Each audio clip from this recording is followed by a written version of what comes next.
Fala galera, está começando mais um Sportcast, o seu podcast para falar sobre saúde e performance.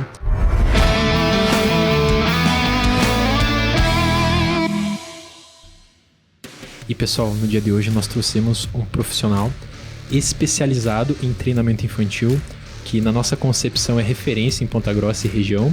E antes de apresentá-lo, eu sei que todos já estão vendo ele, no entanto queria agradecer a presença do professor André Reis, professor Fernando. Estamos aí mais um dia trazendo um conteúdo de excelência para vocês. E professor Matheus, muito obrigado por ter aceitado o nosso convite, é uma honra recebê-lo. Professor, queria que você falasse para nós a respeito do fato de que, o que te fez escolher a educação física para que nós consigamos ter um norte para iniciar o episódio de hoje, por favor. Primeiramente, queria agradecer a oportunidade. Sendo sincero, eu vi o episódio de vocês desde o início, então foi uma coisa que eu sempre pensei, puxa, um dia eu queria estar lá. Então, eu acho que aconteceu até de maneira mais precoce do que eu imaginava. Então, fiquei realmente muito feliz pelo convite. Imagina.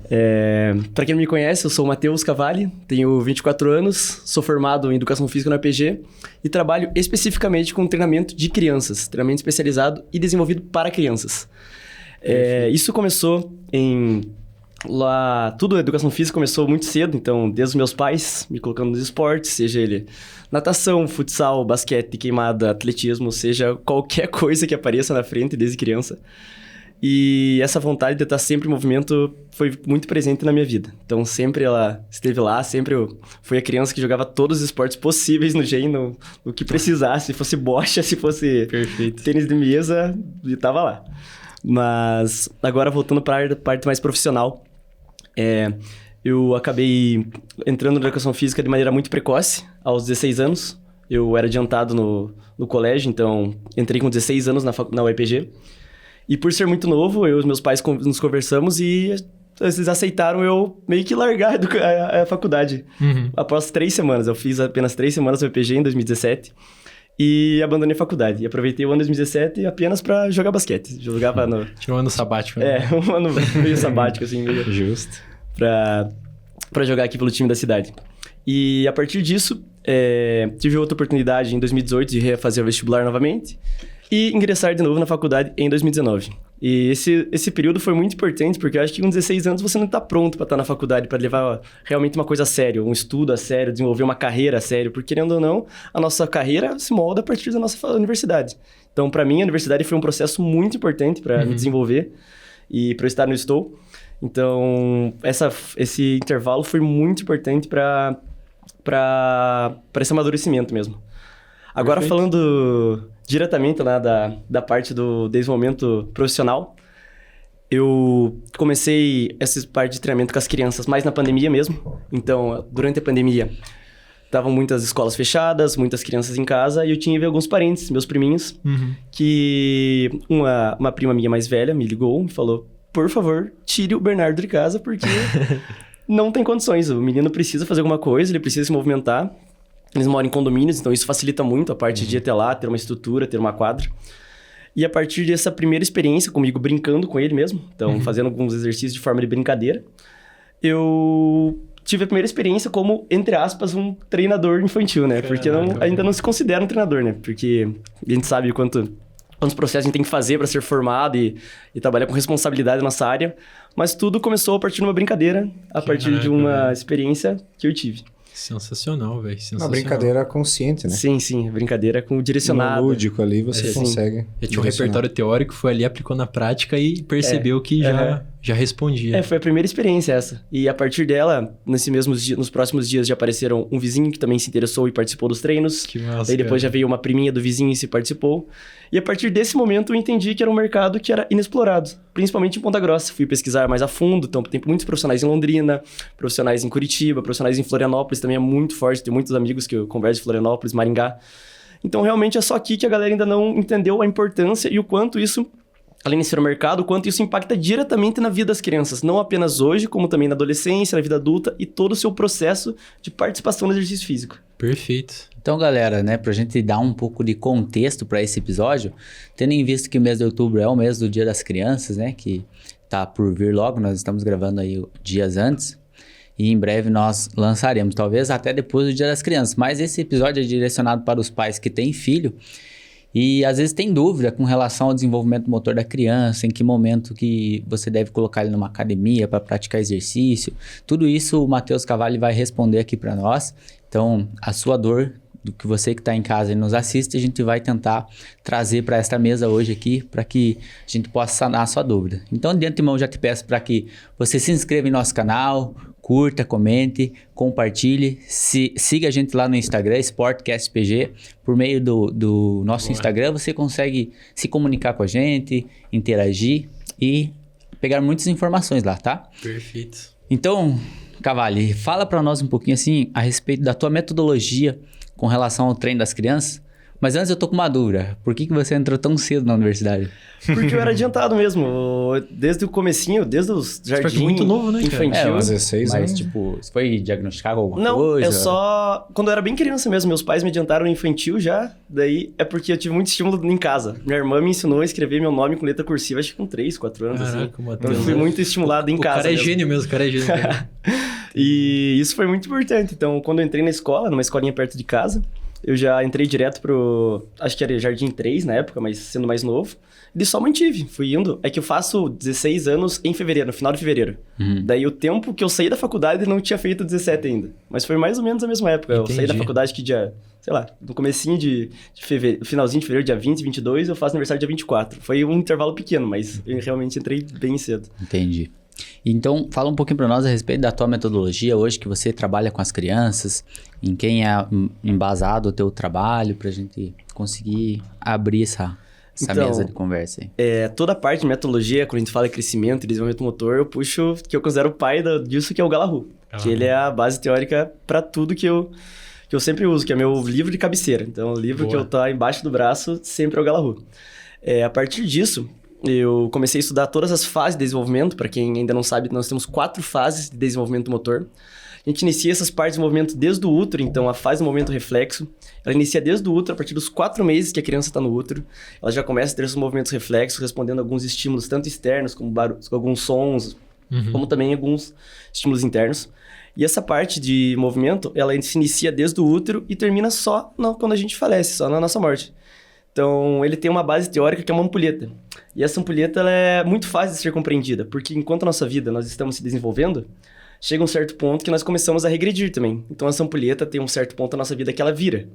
E esse que é o trabalho no início da ampulheta, quando a gente está, como a gente brinca, colhendo os grãos para que a nossa vida tenha o futuro e o estímulo correto. Então, eu trabalho com como se fosse esse acolhimento dos grãos para que a criança tenha o estímulo correto na idade certa. Então, Perfeito. voltando a falar um pouquinho das fases de desenvolvimento motor, nós temos 4 fases principais. Temos a fase de movimento reflexo, que é por volta ali dos 4 meses do útero até os 2 anos de idade. Daí temos a fase de movimento rudimentar, que é dos 2 aos 3 anos. A fase de movimento fundamental, que sem dúvidas é a fase mais crítica quando a gente falamos de desenvolvimento motor, que é dos 5 aos 7 anos.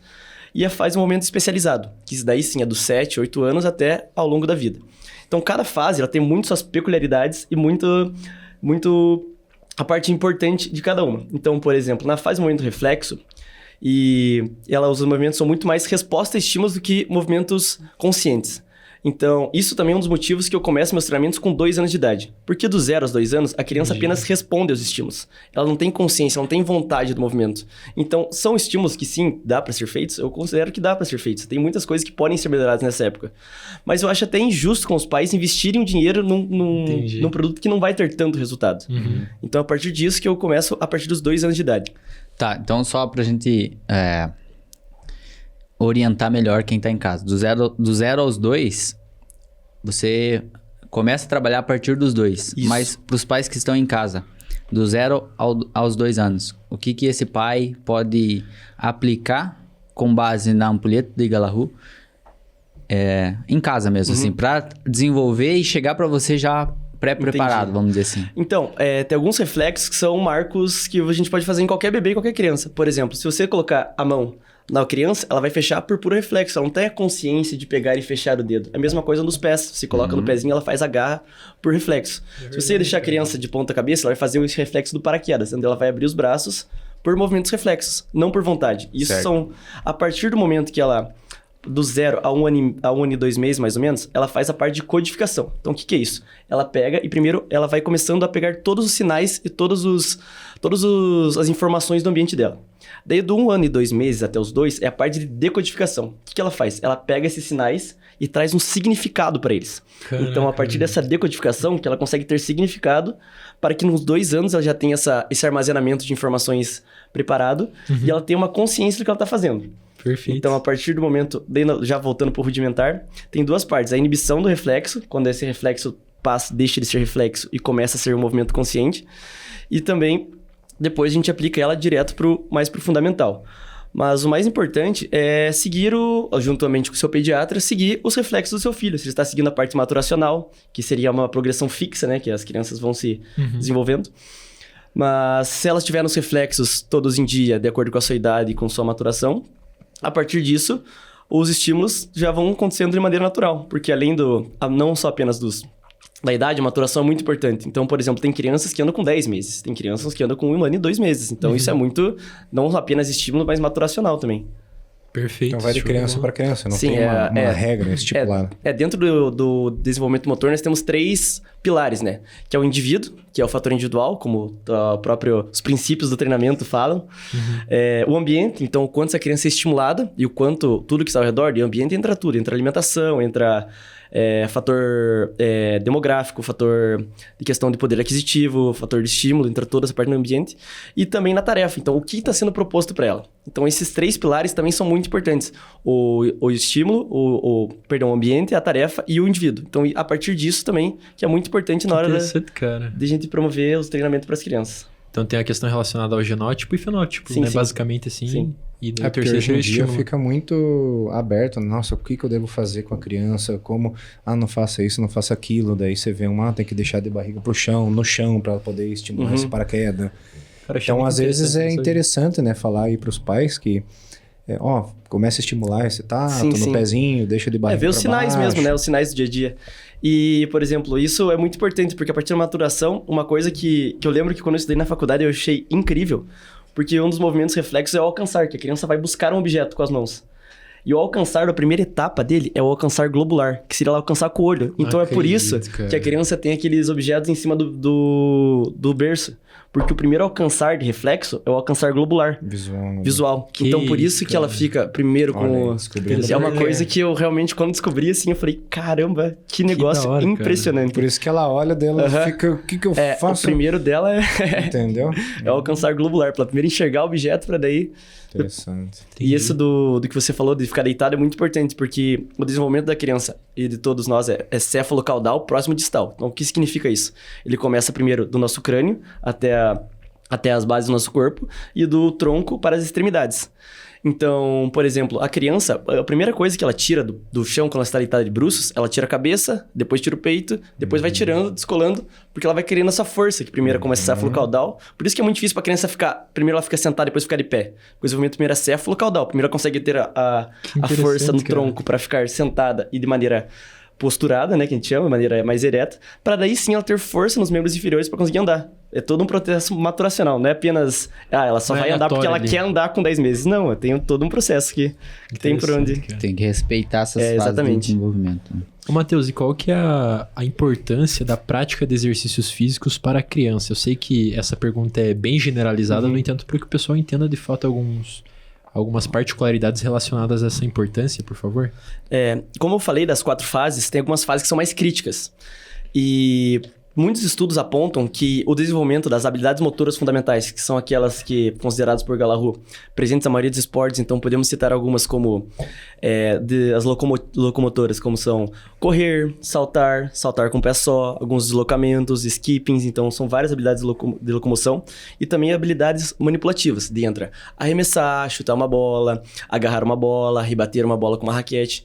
Então, dentro dessas capacidades, dessas habilidades, elas têm fases que elas têm que ser mais desenvolvidas em certos momentos da infância. Por exemplo, não sei se vocês têm algum movimento que vocês que não fizeram na infância e foram tentar aprender depois de adultos, alguma coisa? Todos, eu não pratico quase nenhum esporte, eu sou ruim em tudo, assim, basicamente. Um exemplo meu é a corda. Eu nunca tinha feito corda quando era criança. Daí, a partir com 19 anos, eu tive a primeira oportunidade no box de CrossFit. E eu não sabia pular corda.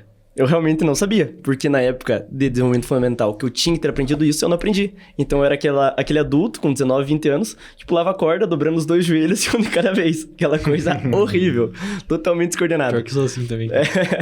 E a partir disso, que isso foi um exemplo que eu trouxe pra mim. Como cada fase é importante ela ter esse estímulo. Então, eu não tinha noção, a consciência corporal de girar e saltar no momento certo. Então, cada fase, elas são muito importantes. E tem diversos estudos mostrando que o sucesso nas habilidades motoras fundamentais está diretamente ligado à sua prática de exercício físico ao longo da vida. Por quê? A partir do momento que a gente começa a ter consciência, adolescente, adulto, a gente não vai se expor a situações que a gente não esteja confortável. Isso é óbvio de qualquer ser humano. A gente não gosta de ficar se pondo em situações que a gente não se sinta confortável, que a gente às vezes acha que vai passar vergonha. Então, essa parte de repertório motor sendo iniciado na infância, ela sempre vai estar apta a qualquer prática de exercício físico. Então, igual eu falo, obviamente, se um dia eu formar um atleta de alto rendimento, eu vou ficar muito feliz. Mas o meu objetivo é formar uma sociedade que seja fisicamente ativa. Porque tudo isso começa desde a infância. A partir de uma base de desenvolvimento motor, uma base de movimento correta, as crianças vão se sentir seguras para praticar exercício físico e vão estar engajadas o resto da sua vida. Então, se ela for jogar futsal na infância, ela pode jogar futebol na adolescência, vai jogar futebol na vida adulta, ou basquete, seja bailarina, tênis, judô, seja o que for. Perfeito. O que importa é ter esse contato amplo, né? Isso. Com várias modalidades. Exatamente, isso que eu prezo muito, pela a quantidade de estímulos. Não apenas só fazer o exercício, ou, por exemplo, tem muitos pais, às vezes, que querem que a criança jogue futebol com 5, 6 anos de idade. E na minha concepção, isso não é correto. Porque, por exemplo, a criança, ela não sabe o que ela vai gostar ainda. A gente tá fazendo, às vezes, a vontade dos pais. E ao meu modo de ver do exercício físico, obviamente que eu não sou senhor da razão, mas o jeito que eu entendo, eu acho que é importante a criança ter todo tipo de oportunidade. Então, o meu objetivo é oportunizar o máximo de coisas. Então, a gente pega as habilidades motoras fundamentais, as capacidades físicas, e a partir disso a gente estimula. Então, a gente faz exercício de coordenação, força, velocidade, agilidade, equilíbrio. Juntamente isso com... Daí a gente coloca rebater, agarrar uma bola, chutar uma bola, saltar. Daí entra também as outras coisas, como a parte cognitiva, tudo Só mais. pra gente entender, então, qual fase que eu devo estimular a criança? Na fase reflexiva, na fase rudimentar? Eu acho que, sem dúvidas, a parte mais crítica de desenvolvimento motor infantil é a fase fundamental. Fase fundamental que vai de que idade a que idade? 5 aos 7 anos. 5 aos 7 anos. Porque além da parte de desenvolvimento motor, é a parte de maior plasticidade neural do ser humano. Que ela tem mais facilidade de fazer novas ligações de neurônios. Então, essa é a fase que você tem que colocar seu filho em tudo. Então, seja ele numa aula de inglês para aprender outro idioma, seja ele para tocar um instrumento, seja essa criança para fazer atividade física. Então, essa fase, que ela tá com esse amplo ganho de conhecimento e essa ápice de aprendizagem dela, da vida, é muito importante que ela seja estimulada. E seja em tudo. Então, igual eu falo, não tem a receita certa. A criança não precisa ser ou tenista, ou nadadora, ou jogador de futebol, ou jogador de vôlei. Ela precisa encontrar o seu nicho de exercício físico e ser fisicamente ativa. Porque todos nós temos um aqui. Eu sou do basquete, o Luizão falou que não é dos esportes, o Fernando é mais do futebol. Então, cada um tem o seu nicho e que você tá engajado fisicamente, né? Então, o importante é isso, a gente tem que criar uma sociedade que não seja sedentária, que a pessoa se encontre no seu nicho de exercício físico, e isso inicia tudo na infância. Existe uma linha tênue entre essa questão, porque, igual você falou, né? O desenvolvimento da criança para que ela crie habilidades no futuro tem que ter um certo cuidado da parte dos pais para que não especialize a criança prematuramente e ela acabe depois se esquivando da atividade física, né? Sendo desestimulada porque foi muito exigida quando criança. Tem casos assim, nesse jeito? Os pais interferem no teu trabalho? Como que você controla esse volume de treinamento para as crianças, assim? Então, as crianças que eu trabalho são crianças muito estimuladas. Então, são crianças que fazem, além das minhas aulas, fazem tênis, fazem natação, fazem futebol, fazem balé, as meninas, ginástica. Então, são crianças realmente muito estimuladas. Mas eu acho que isso, pelos feedbacks que eu tenho dentro das mães, são coisas que chegam a ser até o lazer das crianças, sabe? O tempo útil fora da escola, que elas se divertem. Então, acho que tem muito poucas crianças que fazem isso por obrigação. Obviamente, tem alguns pais que às vezes querem que a criança faça e ela ainda é meio receosa e ela não tá pronta e disposta a fazer todo tipo de atividade física. Mas a grande maioria facilita pelo exemplo dos pais. Então, os pais têm um papel fundamental em todo esse processo de estimulação. Então, se você tá num ambiente, igual eu falo, dos 3 pilares, um ambiente que é fisicamente ativo, onde os pais praticam atividade física, onde os pais estão presentes, estão estão interessados pelo desenvolvimento, é uma muito mais fácil da criança se desenvolver, dela crescer e ser estimulada do que um ambiente, às vezes, que seja mais retroativo, que a criança tenha mais uma aversão ao exercício físico. Às vezes os pais podem ser sedentários, mas quer que o filho seja fisicamente ativo. E é uma coisa que não é compatível à realidade deles, à rotina deles. Então é muito difícil inserir o exercício físico nesse tipo de criança. Mas a maioria das crianças tem uma aceitação legal. Obviamente não são todas, né? Mas a gente tenta angariar o máximo de crianças possível. E é muito legal ver esse processo, mas eu acho que tudo começa dentro de casa mesmo. Então os pais têm um papel muito importante da toda a parte do ambiente em si. Professor, e você falou uma coisa muito sábia que assim, é expor as crianças no máximo de atividades que elas puderem praticar, claro que com uma dose ótima de treino para não treinar, sei lá, 2.000 horas de treino por ano. No entanto, para aumentar o repertório motor, porque esse repertório motor vai aumentar a confiança, vai ser base para quando essa pessoa tiver numa etapa específica, ela é especializada de forma profunda no esporte, ela vai ter mais base. Até a gente brinca, né? Por exemplo, atualmente os jogadores de futebol não são mais muito criativos, né? Eles jogam de forma um pouco mais engessada, objetiva, e parece que você não vê mais aquela imprevisibilidade nas ações técnicas que você via no Ronaldinho, por exemplo.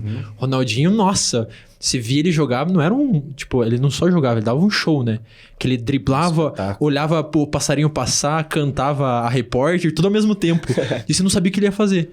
Por quê? Claro que não necessariamente o caso do Ronaldinho, mas eu digo no sentido de que antigamente, décadas atrás, o pessoal fazia de tudo, porque não tinha rede social, não tinha celular, não tinha computador. E no final das contas, essa criançada tava brincando de esconde-esconde, pega-pega, tava fazendo tudo que existia e desenvolvendo a criatividade também, né? Tipo, nossa, Betis eu era péssimo, cara. Nossa, era ruim tudo, cara. O que eu já dei bordoado no portão da vizinha da rua de baixo, nossa senhora, dona Gilda já ouviu algumas lá. Até hoje ela não gosta de... Mas, cara, então, a criançada tinha um repertório motor muito vasto. Quando essas crianças, que no treinamento esportivo a gente chama de especialização profunda, né? Que é por volta dos 15 anos, quando a criança... Porque assim, existem alguns pilares que a gente chama no esporte de... que tem os deveres e tem os direitos, né? Do atleta no esporte. Dentre os direitos, ele pode escolher a modalidade que ele quer praticar e aprofundar. Quando ele vai se aprofundar e primeiro ele não especializou de forma precoce, o pai não forçou ele a jogar futsal com 6 anos, chega aos 11, 12 ele não aguenta mais ver futebol, né? Não quer mais jogar, não quer mais saber. Sim. Se ele tem esse repertório motor vasto, se diverte, ele associa a prática de esporte como sendo algo divertido, quando ele escolhe, ele além de ter mais criatividade, ter repertório motor, ter, quem você falou, perfeito, ter muita confiança, porque, se ele tem um repertório motor vasto, ele sabe jogar, ele vai se expor. Porque ele domina tudo, ele sabe, ele tem o domínio, ele tem a concepção teórica porque o professor passou, porque ensinou, ele tem a aplicação prática, daí é o melhor dos dois mundos, né? Útil e agradável. Mas o que eu queria te perguntar? Eu queria saber o seguinte, como que às vezes pro pai que está em casa, como que ele dosa? Por exemplo, o professor Matheus falou que eu tenho que expor meu filho ao máximo de atividades possível. Qual que seria essa dose ótima para que no período específico que você falou que é dos 5 aos 7 anos, que ele tem que... Qual que é o volume ideal? Por exemplo, 2 vezes por semana, 3 vezes por semana? Tem como mensurar? Não tem como mensurar? Na verdade, isso já é até uma... Não posso falar, uma verdade já. Porque tem o nosso Guia Brasileiro de Atividade Física e ele recomenda que as crianças façam 60 minutos de atividade física diária. Então, todo dia a criança tem que fazer 60 minutos, seja ela pega-pega, obviamente, atividade física. É diferente do exercício físico, que nossa exercício físico é aquele ambiente orientado onde a criança está sendo conduzida por um profissional de educação física. Que é muito importante, por sinal. Mas a atividade física ela tem que ser diária. Entendi. No mínimo 60 minutos diário é o que a gente recomenda. Porque, igual eu falei, a criança precisa ser estimulada. Enquanto nós adultos já estamos mais formados, a criança ainda não está formada. Ela precisa dessa gama de estímulos, desse número de oportunidades para que ela se desenvolva. Entendi. E questão de exercício físico mesmo, tem algum norte para que nós consigamos, de fato, mensurar o volume ideal, assim, semanal ou anual? Do volume, assim, eu já não tenho mais atividade física, que é do Guia Brasileiro de Atividade Física que eles trazem. Mas exercício físico, acho que isso pode até se encaixar dentro da própria atividade física. Entendi. Mas, como você falou, a criança tem que estar confortável para a atividade que ela está fazendo. Então, se a criança está fazendo, às vezes, ela faz um treino de futsal de manhã e uma natação à tarde. Daí, já, às vezes, ela pode ficar se sentindo sobrecarregada, que acarreta o exercício físico, a gente sabe dos vários benefícios que tem, no sono, na alimentação e tudo mais. Mas a partir do momento que ele extrapola, ele pode ser muito mais prejudicial do que trazer os benefícios para a criança. Então, isso vai muito do pai.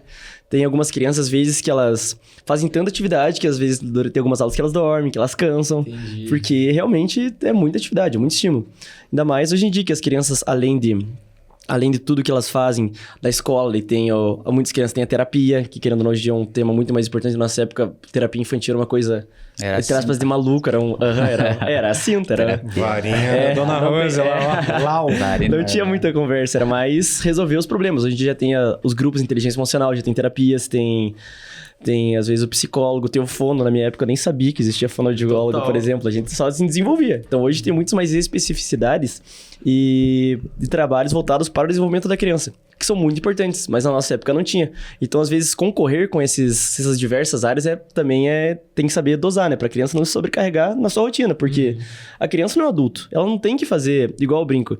A criança, o exercício dela, ela não tem que nem entender que ela tá fazendo. Ela não precisa entender que ela tá fazendo um movimento. Tem que se divertir. Exatamente. Ela não precisa tem os cones, ela não precisa entender que ela tá fazendo movimentos de salto com estabilidade pra ela melhorar o seu equilíbrio, melhorar seu tempo de reação. Ela tem que estar brincando de pular, igual um coelhinho tá levando um ovinho de Páscoa pro outro lado. Olha, coelhinho, que legal isso. Exatamente. Essa que é a parte do treinamento de criança que é muito importante. Tem que ser lúdico. Exatamente. Pra você, pai, quando você vê o seu filho fazendo exercício físico, ele não tem que ver, ele não tem que entender o que tá fazendo. Ele não precisa necessariamente fazer exercícios periodizados, exercícios engessados. Essa é a graça da criança, a imprevisibilidade. Perfeito. Já dei diversos treinos onde eu montei um exercício maravilhoso que tinha cones, bolinhas e tudo mais.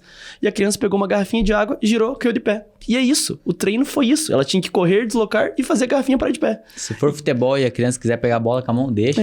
Deixa a criança desenvolver. Elas são pequenas cientistas, elas têm que se desenvolver, elas têm que explorar da maneira delas. E igual a gente falou, tem um fator individual. Então, cada criança é única. Podem ser irmãos que cada criança é única. Tem as suas vontades, suas peculiaridades. Uma gosta de vermelho, outra de verde, outra de azul, outra de amarelo. E tá tudo bem. A gente só tem que... Nosso papel como profissional que trabalha com crianças é entender o contexto da criança. Eu acho isso muito importante. Para daí sim aplicar o que eu sei no contexto da criança. Então, por exemplo, os pequenininhos. Uma coisa que eu aplico muito hoje em dia. Patrulha canina, um exemplo fácil. As crianças são apaixonadas por patrulha canina. Isso é verdade. Então, se eu faço um treino onde elas têm que pegar a bolinha do personagem lá, do Chase, do Marshall, e salvar o mundo lá com a patrulha canina, ou com o Thor, ou seja, com quem for, elas vão fazer. Elas não precisam pegar uma bola dentro de um cone para se deslocar e chutar e fazer um movimento que está desenvolvendo coordenação. Ela precisa brincar. Perfeito. E se eu souber o que ela tá fazendo, tá desenvolvendo, e na cabeça dela estiver brincando, é o meu objetivo. Eu não preciso que a criança saiba. Eu preciso explicar para os pais, não para as crianças. Cuidado com o tubarão, olha essa beira tá vindo, vai te picar, sai correndo. O buraco, tem que pular por cima do buraco, o chão é lava, não pode pisar. E é isso. Perfeito. Esse que é a graça do exercício físico para as crianças. E o interessante, né? Isso aí é bom de nós deixarmos bem claro para os pais que estão assistindo, que você comentou, e também é uma coisa bem importante do pai analisar. Poxa, coloquei no futsal. Pô, mas às vezes o cara não se desenvolveu. Pô, não tá desenrolando. Ele foi no futsal por causa dos amiguinhos. Aí, poxa, foi na natação. Porra, na natação o cara gosta, o cara quer nadar. Ou então o cara quer jogar tênis. Então, é importante você como pai observar isso aí. Não só... Não, mas você quer que ele faça futsal. Mas, porra, o cara tá desenrolando pra caramba na natação. É verdade. Pô, coloca ali um dia mais na natação e tira do futsal, entendeu? Tipo, perceba, né? É interessante. Os sinais são bem importantes. Exato, então ele vai sentir mais, ele vai ter essa necessidade, por exemplo, da natação. Poxa, nossa, hoje é natação? Hoje é natação? Então, ficar atento a esses sinais que você às vezes contribui para um futuro atleta, quem sabe? Sim, exatamente. E falando em natação, uma coisa bem importante antes de qualquer coisa, dos pais colocarem em mim, eu falo, coloque o seu filho na natação. Porque não é questão de desenvolvimento motor, é questão de sobrevivência. Eu falo... Perfeito, as crianças, se elas caírem no lago, caírem numa piscina, elas têm que, no mínimo, botar o pé no chão e chegar até a borda. E tem vários acidentes que a gente conhece de crianças que, às vezes, por um desatento, os pais, às vezes... Não é culpa dos pais em si, sabe? É uma desatenção que todos nós podemos ter. De acidentes que causam coisas graves às crianças. Então, essa parte da natação, pra mim, é a parte mais primordial de todas. Porque é uma questão de sobrevivência. E qual é a fase ideal pra... Natação, já tem natação desde bebês, desde muito pequenos. Natação é um esporte que até os próprios movimentos reflexos já auxiliam muito. Então, a natação, eu acho que não tem idade. Natação é uma coisa que tem que... Então, pessoal, no último episódio, já até trouxemos aqui a Verônica Balsano, né? Que tem aí um vasto conhecimento sobre a natação, atleta que tem até, inclusive, alguns recordes mundiais. Se você não assistiu, acompanha lá. Ela tem um projeto bem legal aí na cidade, né? Você pode até, de repente, procurá-la para colocar aí desenvolver essa parte também, né? Sim. Isso que eu ia falar, que você falou e deu, nossa, o episódio passado ela falou que é importante, que... Claro. E o pessoal acaba negligenciando. Por exemplo, o Fernando sabe nadar, né? O André não sabe tanto, assim. Mas eu também não sei muito bem, né? Mas, cara, é uma questão de sobrevivência e que é importante porque também é um componente que muitas das vezes acaba sendo negligenciado, né? Sim, sim. Muitas das vezes. E a gente tem que diferenciar a natação do nadar, né? Nadar a gente bate perna e saber sobreviver. A criança, às vezes, não precisa sair nadando borboleta, nadando peito, nadando costas. Ela precisa saber sobreviver. Não se afogar. Exatamente. O não se afogar é muito importante. E aquilo que você falou, né? O exemplo que você deu de pular corda. Depois de adulto é muito mais difícil. Ainda mais que é um meio que a gente não tá habituado, né? Sim, você vai pro meio aquático depois de adulto, que você dentro nunca da teve faculdade contato. já tive alguns colegas de turma que não conseguiam ficar na água sozinho. Porque nunca tiveram estímulo de estar na água. Então, por exemplo, como é que essa pessoa às vezes vai ter que... Vai socorrer uma criança numa piscina, num rio, se nem ela consegue se socorrer sozinha? Você então, tá ali alguém precisando da tua ajuda e você tá atado aqui, não consegue. E às vezes fica pior que às vezes vai os dois, né? Os dois não têm noção e os dois se afogam. Então a natação eu acho que dentro da infância é a coisa mais primordial possível. Mas por questão de sobrevivência, a criança pode ser descoordenada, mas ela vai continuar sendo criança. Mesmo assim, a natação é muito, muito importante. Nossa, eu não esqueço, sempre quando criança também, antigamente tinha o Guaíra. Meu pai também, ele só a vida inteira, só naquele cachorrinho, assim, ele saía assim, a cabecinha pra fora. E eu, como, né, sempre hiperativo, tentado, nossa, já tava pra lá e vi os caras fazendo aula, não quero fazer aula, eu vi os caras fazia do lado, na piscininha menor e tal, e sempre tava envolvido, eu fiz também uns 10 anos lá no Roupa.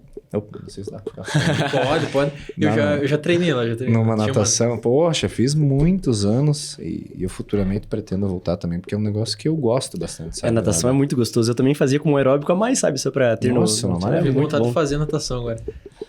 E também a natação eu comecei, criança tem que ser estimulada. Eu comecei pulando na piscina do Verde, lá na Olímpica, e seja que Deus nos acuda. Eu pulava, meus pais soltavam no bracinho e ia cachorrinho até a borda.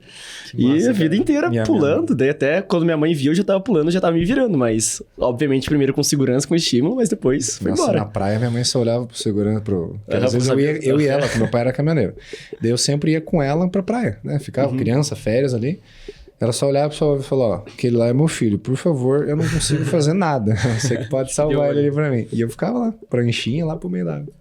Professor, e mais próximo dos 15 anos, que é uma idade um pouco mais, né, que é, claro, que é bem novo ainda, no entanto, tá mais próximo ali da idade adulta do que necessariamente de ser criança, né? Nessa idade, o que é o ideal para o adolescente, né, para essa criança, assim? O que ela tem que enfatizar do ponto de vista do treinamento? Qual que é a abordagem? O que é o ideal, assim? Como eu falei anteriormente para vocês, nós temos algumas fases de desenvolvimento. E essas fases, elas meio que vão se tornando ao longo da vida a partir dos 12, 13, 14 anos de idade. Que daí a criança já está formada, o adolescente já está formado para os estímulos ao longo da sua vida.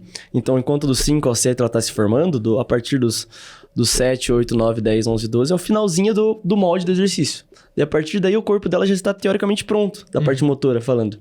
Obviamente que da parte fisiológica ainda não, tem muitos fatores da puberdade, muitos fatores... Daí sim o gênero já começa a ser... O sexo já começa a ser mais presente, então homem e mulher já começam a ter as diferenciações. Mas eu acho que daí já entra no que você falou da questão do nicho. Ele já entra no nicho de exercício que ela se sente mais confortável. Porque é muito mais comum, a partir do que a gente é mais velho, a gente focar em um esporte ou algum certo núcleo de esportes mais fixo do que ficar explorando tantos. Obviamente tem aquelas perfis pessoais, né? Perfis de comportamento que são mais exploradores, que gostam de encontrar novos desafios, mas geralmente a pessoa vai lá, joga o seu futebolzinho no final de semana, lá no clube, faz o seu beach tênis, hoje em dia que tá bem alta, faz o seu vôlei com os amigos, e fica mais nichado, sabe? Entendi. Mas não tem uma parte fisiológica em si, o corpo já está, obviamente não está no ápice maturacional, ápice de força, de velocidade, agilidade, mas em questão motora, de coordenação, tudo já está totalmente preparado. Entendi. Legal, né, essa parte, porque às vezes tem muita dúvida, né, em relação aos pais. Em que momento eu devo colocar o meu filho pra academia, para fazer a musculação, para desenvolver a criança. Então, você fez já todo esse trabalho e a partir dali, agora, se você encaminha para algum profissional de educação física para trabalhar dentro da academia, até que idade você trabalha? Eu trabalho dos 2 aos 12, porque eu acho que é a parte onde as habilidades motoras, as capacidades físicas, do meu jeito que eu trabalho, funcionam melhor. musculação, nós sabemos hoje em dia que já é presente, pode ser feita desde a infância. Eu sei que a criança pode pegar um pezinho e fazer um supino com 5, 6 anos de idade. Só que o ponto que eu trago, por que a imprevisibilidade é tão legal com o treinamento das crianças?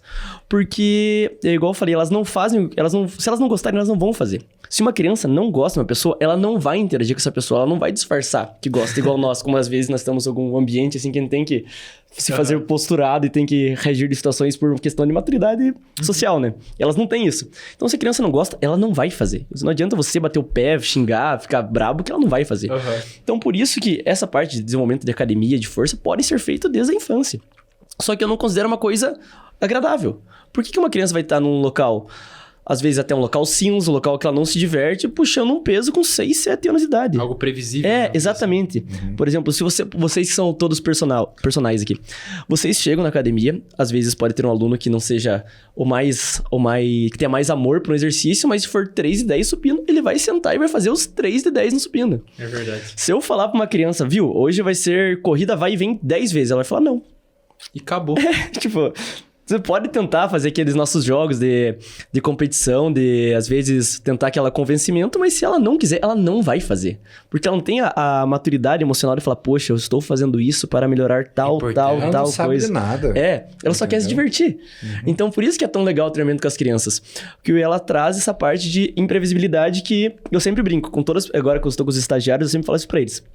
No treino com crianças é 65% planejamento e 35% de improvisação. A gente precisa ter o roteiro, o que a gente quer fazer durante os treinos, mas é muito importante ter também aquela mudança de chave, aquela virada, porque se não der certo, você tem que saber pra onde correr. Tem que ter a carta na manga. Exatamente. E com crianças isso é muito mais presente que com adultos. Às vezes tem treinos que é uma beleza. Você planejou, fez certinho a periodização, a progressão pedagógica durante o treino e é maravilhoso. Mas tem vezes que não. Que no primeiro exercício a criança não compra ideia. Você fala, e agora? Pra onde que eu vou correr? Daí é aquela expertise do dia a dia. Pra você tirar as soluções da maneira mais rápida possível pra tornar o treino agradável. Então, igual eu falo, a criança pode fazer sim musculação, ela pode fazer, igual tem os crossfits, cross-kids, que são muito bons. Por sinal, já trabalhei em alguns locais de CrossFit Kids, que são muito bons mesmo. A metodologia dos caras é muito legal. Tanto que eu trouxe isso até pro meu TCC na faculdade. E também é muito legal toda essa parte de como eles estimulam as crianças, voltados para a modalidade do CrossFit.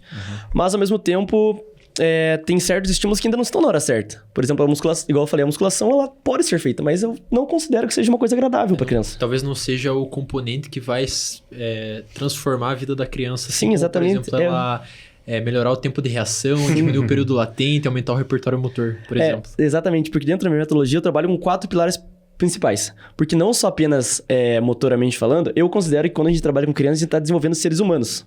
Não só atletas ou performance. Então, eu trabalho com os 4 pilares, que é o pilar motor, o pilar cognitivo, o pilar social e o pilar afetivo. Então, esses 4 pilares são muito importantes para a criança se desenvolva como um todo. Então, ela vai estar lá, ela vai estar aprendendo como saltar, como correr, como arremessar uma bola, chutar uma bola, ter coordenação, ter força, ter velocidade, mas ela precisa aprender a parte cognitiva, que também está muito presente. Então, a parte cognitiva, eu faço vários estímulos de dupla tarefa, então a criança às vezes tem que quicar uma bola e responder cores, responder animais, responder frutas. Eu já vi você fazendo, cara, é muito bom, fazer também a parte social, então elas têm que interagir entre elas, saber a sua vez, porque no começo da infância, isso também é uma coisa maturacional. As crianças são muito egoístas. Não sei se vocês já participaram de um grupo de crianças de 2, 3 anos de idade. Já conseguiram visualizar? Se ela pega uma bola, ela não vai largar por nada. É meu, não é teu, é meu. E é dela. Porque na cabeça dela, o mundo ainda é muito egocêntrico, é muito pequeno. E só existe a realidade delas. Então, por isso que é muito importante a gente saber qual fase elas estão e respeitar isso. Porque eu não posso chegar pra uma criança de 3 anos que não quer dividir um cone, arrancar da mão dela. Porque ela realmente não quer, porque no mundinho dela, na verdade dela... É programada, né? Na verdade dela é aquilo. E não tem o que fazer. É um instinto, não é? Exatamente. Daí, a partir que ela vai ganhando essa maturidade emocional, maturidade social, ela consegue já interagir com o professor, saber respeitar as regras, saber a hora de... Não, agora é minha hora de brincar. Eu faço dentro dos treinos com as crianças, eu faço várias brincadeiras. Eu brinco com elas com filtro do Instagram, jogo elas pra cima, faço várias fases durante o treino. E elas saberem respeitar essas fases, por exemplo, a hora de parar, ficar e fazer o exercício e a hora de parar e brincar, é muito importante. Porque essas regras são construídas, esses nossos contratos sociais são começados desde a infância. Então, a partir que elas sabem cada fase, cada momento, a hora de hora de brincadeira, hora de treinar, hora de desenvolver, hora de dar uma relaxada, é muito importante. Porque se a criança está exposta num ambiente em que ela tem muita regra, às vezes, ou muito previsível, ela não vai se sentir confortável. Igual eu falei, as crianças são cientistas, elas estão explorando o mundo, elas não sabem o que tem pra vir. Elas não sabem o que acontece, por exemplo, se um pai não der café da manhã, o que ela vai fazer? Sabe? Como que ela vai ir até o armário, pegar comida e fazer sozinha? Não vai. Perfeito, cara. Entendeu? Então elas precisam dessa organização, digamos assim. Uhum. Importante, né? Você vê que esse ambiente familiar, então, ele é estritamente importante, né? Você não deixar a criança, o que vai fazer? Não, cara. O negócio é você estimular, dar sono, como se fosse criar uma rotina. Exatamente. Uma rotina para a criança, né, no meu ponto de vista, também é muito importante. Não você se adaptar na rotina da criança. A criança tem que adaptar, você tem que pôr uma rotina para ela ir seguindo, porque ela não é previsível nos exercícios e tudo mais. Mas acredito que nessa parte, que nem você falou do pai, de tomar o café, então, isso aí ela já vai saber. Com o passar do tempo, ela vai saber que ela acorda, ela precisa tomar um bom café da manhã. Precisa escovar os dentes, precisa estudar, tem hora de ir pra escola, hora de ela estar com os pais. E também o tempo de qualidade, né, que a gente fala. Porque, às vezes, por exemplo, uma coisa que me pega muito, eu trabalho muito em aniversário, trabalho nos colégios e tudo mais. E em restaurante, a gente vê muito, cara, a criança tá fazendo nada. Eu fui Beto Carreiro agora domingo passado. Uhum. Cara, eu tava lá nos carrinhos, os pais com as crianças no carrinho, e tipo, de gêmeos assim, ou 3, 4 carrinhos, cada criança com o celular na mão, no Beto Carreiro. Cara, a criança tá com o mundo inteiro na frente dela. Mas é muito mais fácil você largar um mundinho desse tamanho na frente da criança e deixar ela fixada, pra ela perder toda a parte de exploração, toda a parte cognitiva, toda a parte de desenvolvimento, pra ela criar um próprio raciocínio, e ela não encher o saco, do que você deixar ela explorar. Nossa, deixar a criança... hoje em dia isso é muito real, né, cara? Todo mundo faz isso, velho. A maioria das pessoas, claro. Então, né? A criança, ela tem que saber que o tédio existe. Porque a gente sabia que o tédio existe. Por exemplo, eu sempre brinco isso. Quando passava a TV Globinho, era a TV Globinho das 8 ao meio-dia. E se você perder esse episódio, primeiro que você nunca mais ia ver. Uhum. E segundo que... É verdade, velho. E segundo que... Cara, se você fosse 3 horas da tarde, tá passando, vale a pena ver de novo. Você não tem como você pegar e ligar na Netflix e ver o episódio que você quer. Se a criança quiser, ela pega o celular, pega o iPad, pega a TV e bota no episódio no segundo, no momento que ela quer. E se ela cansou, ela pausa, vai fazer o que ela quiser e volta. Então hoje a recompensa é muito fácil. É muito rápida. Então, a gente lutar contra isso, ter esse combate com as recompensas é muito difícil. Então, esse ambiente, eu querendo não, passo às vezes uma hora por semanal. Tem crianças que eu passo até 6 horas, que tem as escolas, ou a Maple, tem os treinos do condomínio e tudo mais. No Santo Ângelo também. Mas, esse combater o tempo de qualidade com o tempo da criança é muito importante. Só que isso é controlado diretamente pelos pais, ou seja, por quem convive com a criança. Eles precisam ter esse controle. A criança não pode tomar decisões a respeito do que ela acha. Uhum. Ela não sabe o que é melhor pra ela. E não adianta o pai falar, é o jeitinho dele. Não é. A criança tem que ter as regras, ser controlada e saber o que é melhor pra ela. Não pode uma criança ter um celular. Acho que até... Como pai, como é que você pode instruí-los em casa pra ter essa dinâmica de ser autoridade sem inibir a criança no seu desenvolvimento, dentro desses quatro pilares que você citou, que você trabalha? Porque o nosso problema, por exemplo, dentro da musculação, por exemplo, a gente está tentando resolver o problema de um aluno. Só que a gente sabe que ele passa 1 hora com a gente ali em aula e 23 horas ele está afastado. Então, a gente tem que ensinar essa pessoa a como ela se comportar fora do ambiente da academia. A dormir, a comer, para que ela possa ter um desenvolvimento melhor. O mesmo deve acontecer com você. A criança passa 1 hora ali treinando com você. Você aplica os teus conhecimentos. Como que os pais podem te ajudar dentro de casa com base nesses 4 pilares que você citou aí? Eu acho que o Fernando disse muito bem na questão da rotina, mas não aquela rotina engessada. Isso. A rotina é questão de organizacional mesmo. Poxa vida, a nossa geração não teve celular na mão. Eu tive celular acho que com 12 anos. Uhum.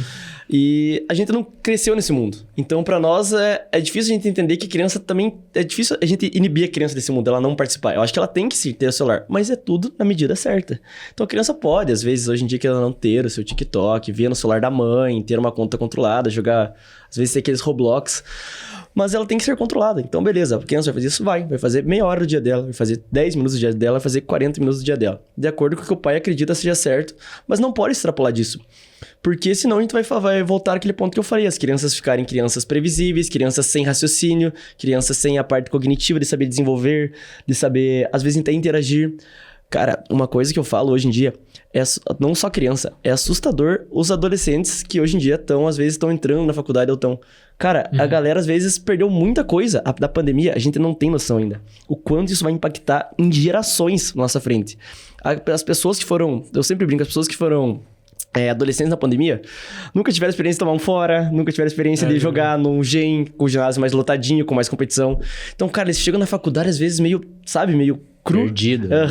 Porque eles não tiveram as fases maturacionais, a fase de saber fazer isso. A hora certa pra cada coisa. A tampa do dedo na janela. Exatamente. As crianças, às vezes, igual eu falo, as crianças que também não tiveram essa fase. Tem crianças, logo pós-pandemia, de 22, 21, tinha crianças de 9 anos que eram pior, né, que as crianças de 4.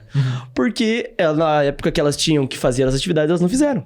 Caraca. Então era muito mais difícil a gente corrigir o movimento, entre aspas, mal feito e mal estimulado, mas não era culpa delas, porque era uma questão de estar em casa, questão de saúde coletiva, do que necessariamente moldar um exercício novo. Então, por isso que eu começo desde os 2 anos de idade, que eu acredito que a partir do momento que esse movimento está moldado e corrigido, por exemplo, tem alguns padrões que são normais da corrida, vocês que fazem assessoria de corrida, tem que fazer o movimento de contralateral dos braços e as pernas em oposição, braço em 90 graus, o calcanhar no bumbum, então são vários detalhes do movimento, ou isso seja no arremesso, do chute, que tem sempre uma parte biomecânica que é importante. E se isso já é memorizado na infância, é muito mais fácil. Porque não precisa corrigir, ela só precisa aperfeiçoar. Então, beleza, ela vai arremessar. Vamos arremessar, inclinar um pouquinho mais o corpo, fazer uma passada para o arremesso. Mas ela já sabe que tem que ser o pé esquerdo na frente e o braço direito atrás, para ter esse padrão de movimento, para ter toda a biomecânica favorecendo, com a rotação do tronco, com o ombro fazendo movimento, entende? Então, por isso que eu gosto de começar desde os 2 anos. Que a partir disso, as crianças já estão... digamos que com o molde mesmo, com a forminha já mais bem feita. Por mais que ela cresça e, né, o padrão de movimento muda e tal, principalmente que a gente fala isso na técnica e tática, quando a gente vai falar de técnica no esporte, existem princípios que a gente respeita na hora de ensinar um movimento para um atleta, seja para um aluno qualquer. E dentre esses princípios, o aluno saber, claro que se a criança é um pouquinho mais velha, né, ter a concepção teórica. Porque por mais que o padrão de movimento ocorreu o crescimento longitudinal, a criança sabe que, como você explicou, tem que deixar um pé atrás, outro pé na frente para ter a rotação eixo longitudinal ela poder fazer o arremesso. Claro que ela não vai saber explicar assim, mas se ela sabe o posicionamento do corpo, independentemente de como está o corpo dela, ela consegue replicar.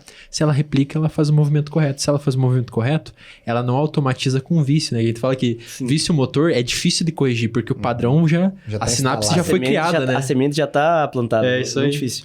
E eu brinco sempre, né? A questão de criança, né? Adolescente, igual hoje você fazer a forja, né? Você tem que aproveitar enquanto o ferro tá quente, vermelhinho, e macetando. É isso aí. Porque depois que esfria, meu amigo, um abraço, entendeu? Já tá instalado.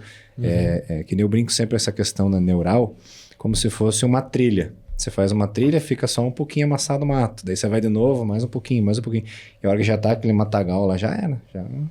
Como é que você vai tirar esse vício? É muito mais difícil. E é justamente isso que entra. Por que meu filho agora tem 11, 12 anos e é um adolescente sedentário. Mas quando que ele praticou atividade física na vida? Quando que ele estava... Quando que ele viu alguma coisa?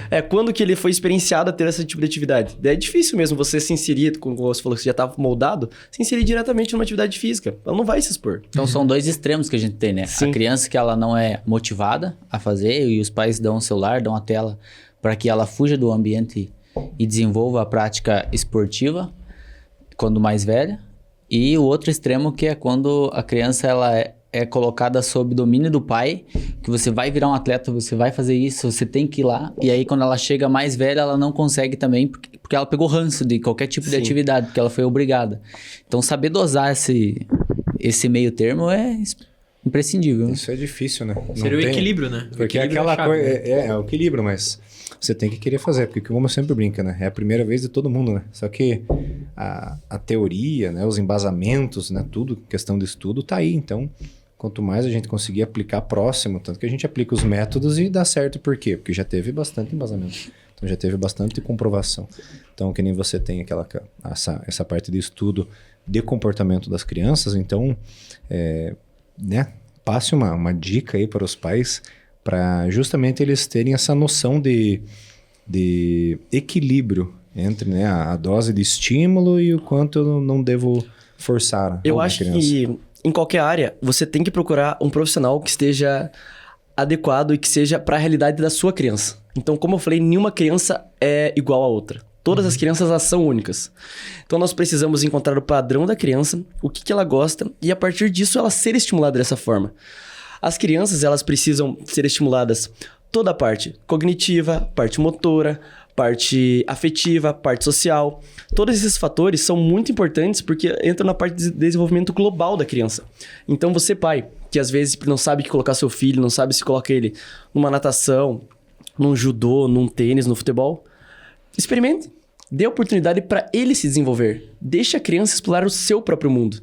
Então, as crianças não são engessadas. Cada uma tem a sua realidade. Tem a criança que gosta mais de Power Rangers, tem a criança que gosta mais de Pokémon, tem a criança que gosta mais de, sei lá, Transformers. A menina dinossauro. Então, cara, deixa a criança estar na sua realidade. Deixa ela explorar o mundo da sua forma. Mas sempre focando no bem-estar dela. Então, o que é o bem-estar? Exercício físico, como a MS diz. O nosso bem-estar é bio, psico, físico, social, né? Espiritual, perdão. Esses 4 pilares. Tem esses pilares aí. Então, deixa a criança estar saudável. O que seria saudável? Na minha concepção é isso. A criança está com um exercício físico bom, num ambiente legal, onde os pais possam ter tempo de qualidade, brincar com os filhos, ter os tempos de tédio também, que são muito importantes, como eu falei. Porque o tédio na nossa sociedade é uma coisa... E deixar o tédio, não dar o celular para exatamente. a criança... entendi, tá o celular.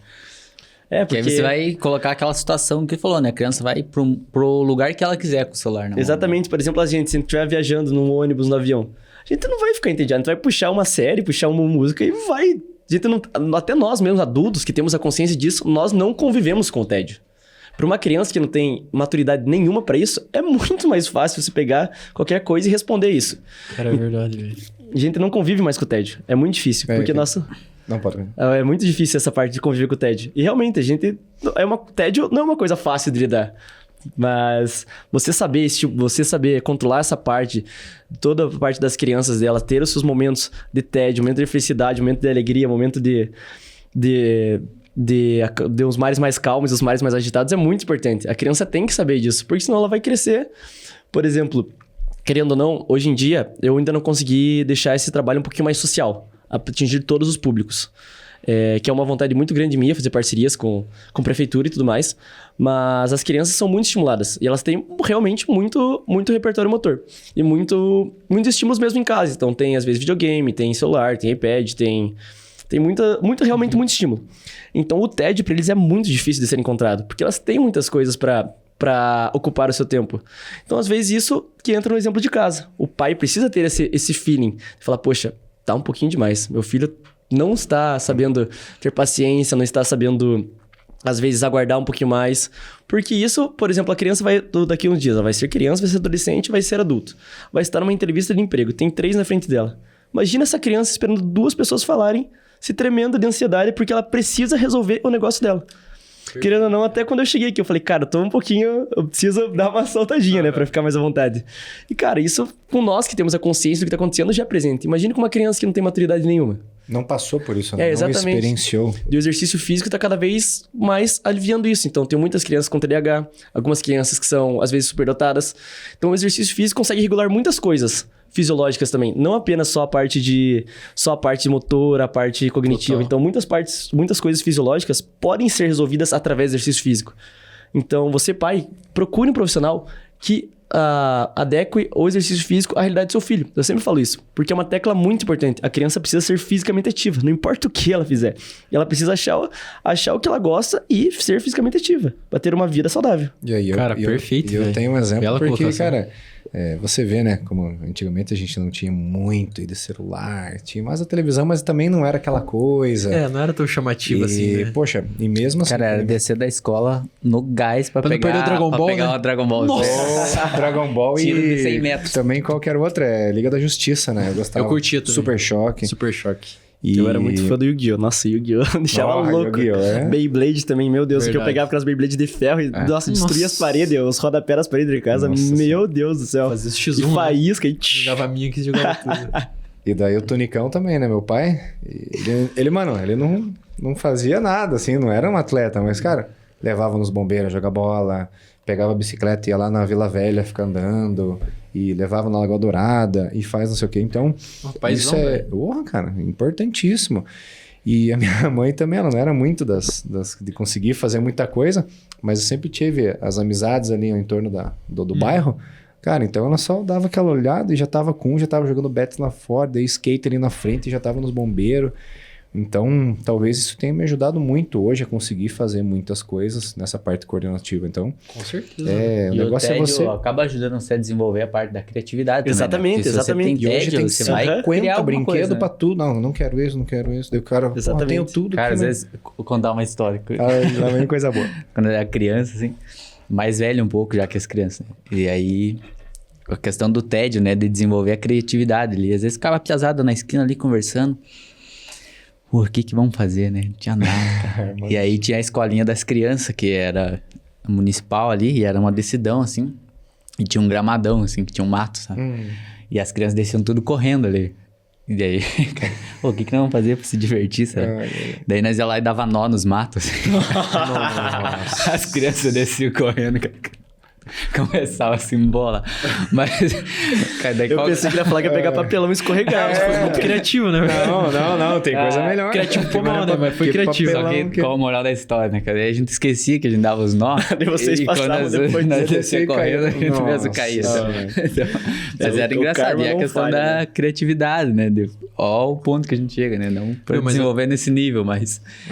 o tédio é importante pra desenvolver essa questão também, né? Essa criatividade. Da mesma forma que cara, o exemplo no mundo real, que o Andrezão foi lá e o tempo é implacável, né? Fez mal pros caras lá, se deu mal, né? Mas, por exemplo, assim como para ter criatividade é necessário que você experiencie o tédio, da mesma forma, para que você consiga experienciar a felicidade, você deve passar por momentos de tristeza. Hoje em dia o pessoal demoniza muito, ninguém não pode estar triste, tem que estar feliz o tempo todo. Não pode perder. Não é, cara. Tem que saber lidar com a derrota, tudo isso. E você pega, por exemplo, até a máxima filosófica do Siddhartha Gautama, lá, do Buda. Ele fala que a felicidade... O que é a felicidade? A felicidade é o espaço de tempo entre um sofrimento e outro. Porque esse contraste gera a capacidade de você experienciar o incrível e saber lidar, usar da criatividade, de recursos que você mesmo cria em si mesmo para resolver problemas que você não sabia que existiriam.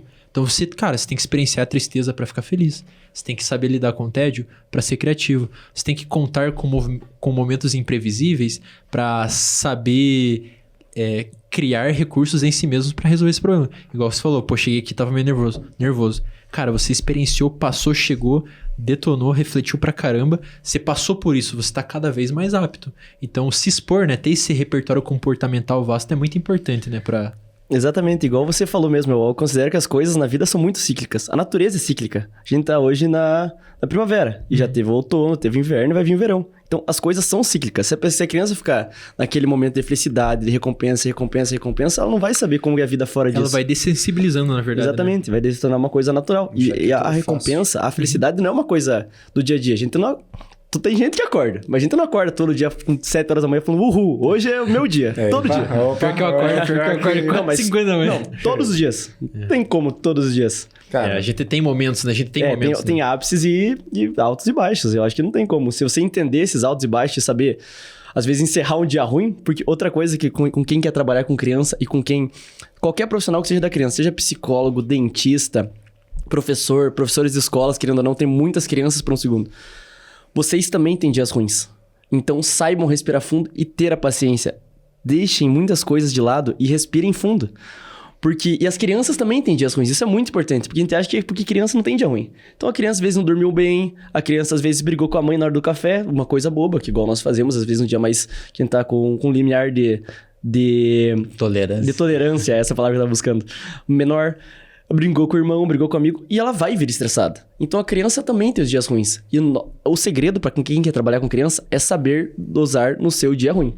Porque no dia bom, a criança tá lá, pega o cone, joga pra cima, chuta as coisas, durante exercício ou outro, é uma maravilha. Não tem problema, você tá no dia bom. Você sente o melhor professor do mundo, né? Exatamente. Só que quando você está no seu dia ruim, às vezes que aconteceu alguma coisa fora da aula e você tem que controlar todos os seus fatores emocionais e às vezes com um ser humano ali que não está apto para desencadear todo esse nosso desgaste do dia a dia, é muito difícil. Às vezes no seu dia ruim, você respirar fundo, você se controlar, não é fácil. Porque com adulto, às vezes, ele entende. Você tá num dia ruim, você fica na sua, ele fica na dele e já era. Mas a criança, ela não tem essa percepção. Então, é muito importante do profissional que trabalha com crianças saber como lidar tanto nos dias bons como nos dias ruins, não saber, às vezes... Porque criança, cara, criança não tem regulação. Tem aquela criança que vai ficar puxando você e quer falar o dia inteiro dela. Quer falar o café, o almoço, o que comeu, o que brincou, a cor que tá a cor da meia, a cor do tênis, o que é... Quer falar tudo. Tudo. E tem as crianças que, literalmente, enquanto você não para, escuta tudo, ela não para. Mas você tá estressado, vai falar... Você escuta. Respira fundo e escuta. Cara, que bela dica, velho. Mas Perfeito, é que cara. tinha antigamente, falecido já, um padre colega da nossa família. E minha mãe também. Eu era muito atentado, mas assim, não no bom sentido, né? Bem elétrico e tal. E daí um dia ela, mas eu não faço, não sei o que eu faço, esse piá não para, não sei o que. O padre olhou, nossa, parece uma criança, né? Engraçado. Então entender que, cara, criança é isso. Que nem a gente comentou. A hora que você entrega o celular, faça essa experiência. Olha a criança antes do celular. Porque eu já vi muitos, até ali no estúdio, às vezes traz as crianças ali. Mexe aqui, entrega o celular, morre. Desapareceu a criança, cara. Hipnotiza a criança. Você fica mal, cara. Você fala, caraca, cadê a criança? Cadê a zoeira e brincar e derrubar os teus Cara, isso é bizarro, isso é impressionante. A nossa sociedade tá passando por uma... Pode entrar em colapso muito fácil por causa disso. Porque, igual eu falo, por que eu quero tratar as crianças tão bem e elas precisam dessas experiências? Porque são elas que vão ser nossos médicos, os nossos engenheiros, os nossos dentistas. A gente vai ficar velho um dia. Nós não vamos carregar o mundo nas costas pro resto da vida. A gente vai precisar de alguém que tem esse suporte por nós. E se nós não começarmos com essa educação, seja uma educação de comportamento, educação de regras, educação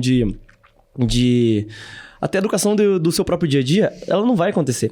Então, esse é um dos meus objetivos para eu trabalhar com crianças. Eu acredito que realmente eu possa fazer um pouquinho da diferença. Com Obviamente no meu âmbito ali, no meu grupo, mas eu consigo fazer a diferença. Se uma criança entender o que é certo e errado, como ela deve tratar, às vezes, as crianças às vezes são dias ruins, então elas... São, às vezes, deixam de falar um por favor, deixam de falar um obrigado, às vezes são mais ríspidas, como o outro fala, viu, você não está fazendo certo. Essa criança tem que ser corrigida. A criança não pode responder atravessado a alguém e falar, é o jeitinho dele. Ai, filho. Ela tem que ser corrigida. São coisas que não são negociáveis. Isso é muito importante. Por exemplo, a criança não vai comer fruta porque ela não gosta. Isso não é negociável. A criança tem que ter vitaminas, a criança tem que ter alimentação saudável. Ela vai dormir tarde porque ela quer. Ela não vai. A criança não tem a capacidade de tomar decisões por ela. Perfeito, os pais cara. precisam ser simples e diretos. Isso não é uma coisa impositiva, deixando bem claro. Não tem que ser uma imposição. Tem que ser uma coisa que seja natural. Leve, né? Mas as crianças não podem tomar as próprias decisões. Isso não existe. Tem que saber diferenciar o pai do amigo, né? Tipo, Exatamente. E tem os momentos o pai certos. tem responsabilidade, os pais, né? No caso, tem a responsabilidade e tem que se cumprir aquilo que diz, né? Exatamente. Tem muitas vezes no meu dia a dia que eu, entre aspas, perco um treino, mas eu prefiro perder um treino do que deixar o aluno fazer uma coisa que não está certa. Então, por exemplo, eu trabalho às vezes com irmãos, com primos ou com amigos que convivem muito, porque eu trabalho muito em condomínios. Então, eles passam segunda, todo dia junto, seja na escola ou fora. E tem vezes que eles se enroscam e traz algum conflito, como qualquer pessoa que convive o tempo todo. Sim. E pra eles entenderem o que é certo, o porquê que ele às vezes não pode bater no amigo, por que você não pode bater? Porque não é certo. Você não pode agredir outra pessoa, você não pode xingar outra pessoa, você não pode desrespeitar um professor que está aqui dando dicas, você não pode. São regras que têm que ser estabelecidas desde o início. Porque a partir do que a criança não respeita isso no início da infância, Depois... já era. É muito difícil, né? Como o Fernando falou, tem que pegar o ferro... Tem que macetar agora, por isso que... Exatamente. E isso são padrões comportamentais que vão ao longo da vida. Se uma criança, às vezes ela, por exemplo, aquelas coisas de filme, a criança vê o pai batendo na mãe o dia inteiro. Nas coisas de filme. Daí ela vai lá, vê o amiguinho, responde... Nas coisas de filme, né, pessoal? Não acontece deixando bem claro. É só nos filmes. Mas ela vê um amiguinho na escola, às vezes, ele erra um chute no futebol e tira sarro. Ele vai lá dar um murro na criança. Porque é uma coisa que ela vê em casa. Então, voltando ao que você falou. Normal. O ambiente é a coisa mais primordial. Eu considero o ambiente a coisa mais primordial no desenvolvimento da criança. Porque, querendo ou não, é ele que vai oportunizar ou ser desestimulado. Então, às vezes, o ambiente... No ambiente, eu digo, não precisa de recurso. Não precisa ser uma família com muito poder aquisitivo que leve a criança pra Disney, leve a criança pra sei lá, pra praia todo final de semana que viaja. A criança precisa estar num ambiente seguro, em que o pai pare, sente, dê atenção com ela, dê um carrinho, brinque junto, tenha um tempo de qualidade. Entre Isso no que é mundo importante. da criança. Exatamente. Porque às vezes, igual nós sempre falamos, realmente nós trabalhamos muito. Às vezes a gente esquece do dia a dia, a gente vive no automático. Tem vezes a gente que a gente... Não sei vocês, mas tem treinos assim que eu já dei tantos treinos que o treino é automático. Você não precisa pensar pra dar o treino O treino só acontece. Eu vou dando treino e falo, puxa, agora tem que chegar, tem que fazer isso do almoço, tem que fazer tal coisa na casa, tem que mandar mensagem pra tal pessoa e vai indo no automático. Então, esse tempo de qualidade dos pais com as crianças é muito importante, porque é nele que você vai criar as conexões, vai criar os laços. A hora da criança falar não, você falar não pra criança, ela vai entender. Se você construiu isso através dos laços, que você construiu uma relação com ela. Se você nunca deu bola pro seu filho, às vezes deixa seu filho largado, entre aspas, né? Porque eu como eu considero uma criança largada, não largada no jeito ruim. Porque minha mãe sempre deixou eu ir pro mundo. Eu sempre viajei com os amigos, viajava jogar, tava meio que sozinha, entre aspas, mas nunca fui um largado bom, digamos assim. Mas se a criança não tem esse contato com os pais ou com quem está criando ela, seja avó, avô, tio, quem for, ela vai ter muita dificuldade na hora de respeitar. Tá, você tá me cobrando uma coisa, mas você nunca fez eu entender o porquê que eu tenho que fazer isso. Então é muito difícil você impor uma coisa que não teve uma construção por trás. Ou uma coisa que pede uma coisa e o pai não faz, né? Exatamente. Faça isso, mas... Exatamente. Água, Eu já tive umas situações assim que, por exemplo, a criança, ela tá fazendo coisas erradas. Eu fui situar ela que tá fazendo coisas erradas. Daí eu falei assim, olha, você não pode fazer isso porque são regras. Você não pode agredir uma pessoa porque são regras. Por exemplo, você já andou de carro? Já andei de carro. O que acontece quando o sinal tá vermelho? A gente pode passar? Daí ele... mas minha mãe passa o sinal vermelho. Daí Pô, aí lascou, né? Sabe? Então, tipo, os exemplos e igual eu falo, o líder... Dentro da família nós temos líderes, que são os pais... Existe uma hierarquia. Exatamente, existe uma hierarquia. Então, o líder, ele não tem que agir com palavras, ele tem que agir com ações. Então, se o pai, ele, às vezes, na frente da criança, vai lá, bebe, dirige, vai lá, fura sinal, vai lá, descumpre alguma coisa, a criança tem o respaldo aqui, ó. Meu pai, o cara que manda em mim tá fazendo. Quem que é você pra falar alguma coisa pra mim? Top. Entendeu? Então, aquela coisa que eu, não cortando, mas já falando... O Ninja fala, né? Suas atitudes falam tão alto que eu não consigo Cara, eu tava pensando ouvir nessa frase. o que você está falando. Então... E complementando pra fechar com chave de ouro. Ele diz o seguinte, que a onda visual viaja mais rápido no espaço, no tempo, do que a onda sonora. Então, primeiro aquilo que você faz e depois aquilo que você fala. Se existe uma coerência entre as duas coisas, é o melhor dos dois mundos. Acabou, já é. Perfeito. Então é isso, pessoal. Muito obrigado. Matheus, brigadão. Eu que agradeço, cara. Muito obrigado. aí os nossos patrocinadores, Go Coffee, Página 1 Digital. Muito obrigado pelo apoio de vocês. É com esse apoio que a gente consegue trazer profissionais de excelência aqui para falar sobre isso. E para degustar uma bela bebida durante o episódio. Possam... Frappé de caramelo maravilhoso, meu Deus. Tem cupom, tá? Pra galera que vai lá na Go Coffee. Sport 10. Não deixe de visitar a loja. E, pessoal, obrigado mais uma vez, Cavalho. Obrigado, professor Luiz. Obrigado, valeu. Professor Fernando, quer falar alguma coisinha? Não, agradecer, né? Degustar esse episódio maravilhoso. Grandes Mateus informações. É uma enciclopédia, né? Matheus, você quer... Deixa aí teu...